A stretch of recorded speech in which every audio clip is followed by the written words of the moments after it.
Hello, adventurer. Congratulations, you've just landed in Singapore. You've cleared immigrations, collected your luggages, and you're probably standing here in the arrival hall of Changi Airport. But what do you do now? How do you get cash? How about a SIM card for internet? How to get to your accommodations? In this video, we'll answer all that and a lot more to make sure that your first hour in Singapore goes smoothly without a hitch. Firstly, here are some essential information that you should know before your departure. Let's rewind a few hours into the past. These first ones can make or break your trip. If you're holding a passport from these following countries, you will need to apply for a visa. But beware of scammy third-party websites that claim to help you apply for a visa. Stick to the official Singapore agency that's called the ICA, which stands for Immigration Checkpoint Authority.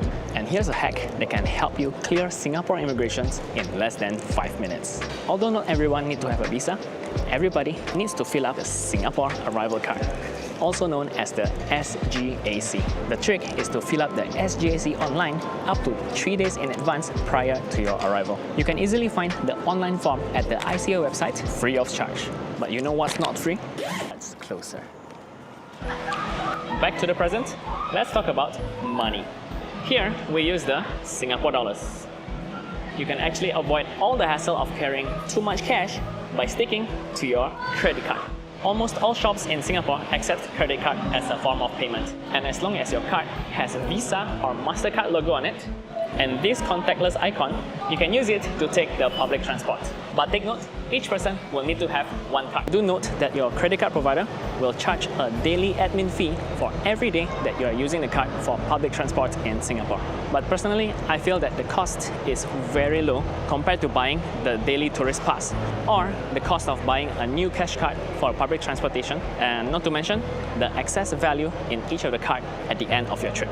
I have a whole other travel guide video that goes through the basics of public transportation in Singapore, so you can check that out later. I still recommend carrying some cash. I suggest about $20 per person per day, mostly for older shops or hawker centers that do not have card payments. To get your cold hard cash, you can use these international ATMs that's almost everywhere, or the money changers. The airport always has some, but the exchange rates in town, especially around the Raffles Place MRT in this building called the Arcade, is much better. Next, access to the internet is almost as important as access to oxygen. To keep yourself connected throughout your visits in Singapore, the easiest way is to get a prepaid SIM card. From the arrival hall, look out for names such as Singtel or StarHub. They have packages ranging from 1 week to 1 month. If you want to extend the validity of your SIM card or add more gigabytes to your data plan, you can just download their mobile app and top up from there. If your phone can support eSIM, it's even better because you don't have to go through the trouble of finding a place to buy a SIM card. If you couldn't get your SIM card at the airport, don't worry, cheer up, because you can always get them at convenience stores such as Cheers or 7-Eleven. By the way, if you find this video helpful, please leave a like so that more people can find it. Thank you very much. Are you hungry after a long flight to Singapore? Well, you're in luck because Changi Airport is an excellent place for a bite. For good value and local food options, I recommend coming to the Kopitiam food court at Terminal 3. They are of very decent quality at a very reasonable price. You can even find Korean, Japanese or Indonesian food over here. For a more posh dining experience, each terminal has some good restaurants. But for a greater array of dining experience, visit the Jewel Shopping Mall. You'll find a lot more international restaurant options, but be prepared to spend at least 20 Singapore dollars per person. The mall is at Terminal 1, but you can easily get here by foot from Terminal 3 and Terminal 2 via all these linkway bridges.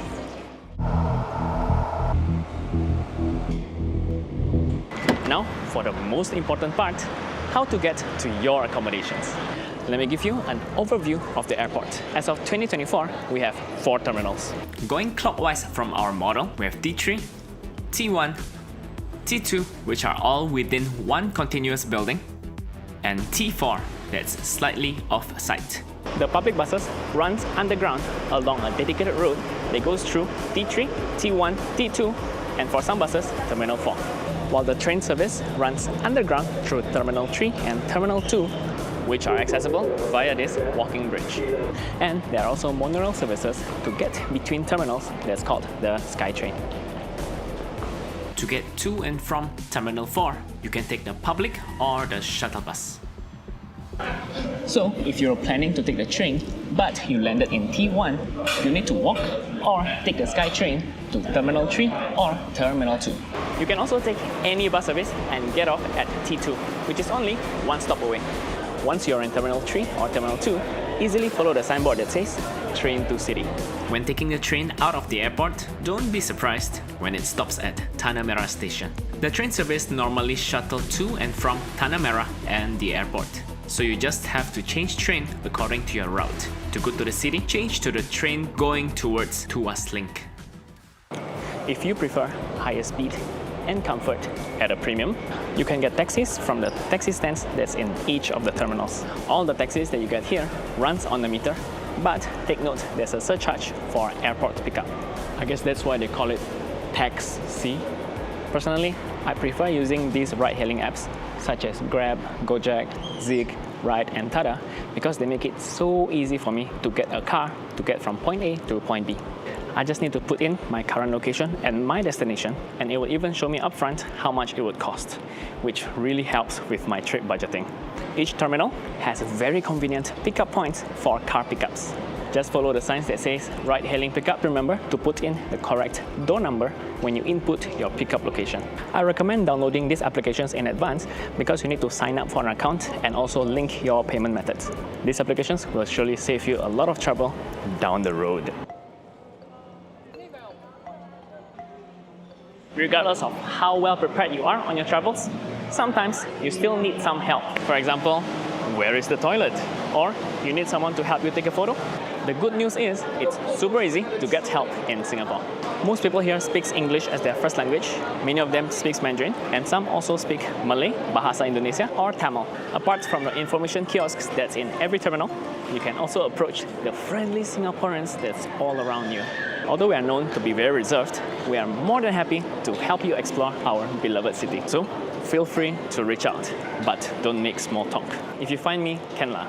But most Singaporeans don't like to have small talks. They find it very awkward.